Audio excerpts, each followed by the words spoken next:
美国东部、中部接连遭遇强烈冬季风暴，其中肯塔基州和西维吉尼亚州至少12人死亡。受极地涡旋影响，本周东部将持续迎来强风和严寒天气。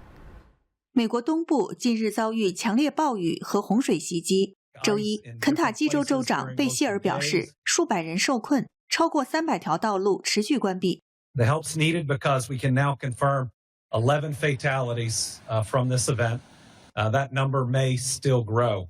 美国总统川普也授权联邦紧急事务管理局协调全州的救灾工作。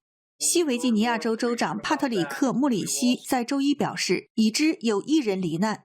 West Virginia has seen some significant levels of flooding in the past few days. We have one confirmed fatality at this time. There are still several people who are missing. 气象学家表示，美国即将迎来本季第14极地涡旋。北落基山脉及北部平原最先受影响，这股寒冷气团也将导致美国多州和欧洲气温骤降。周四，纽约、新州和康州预计会有降雪，可能是本季最强的一场暴风雪。新唐人电视台记者郭约西综合报道。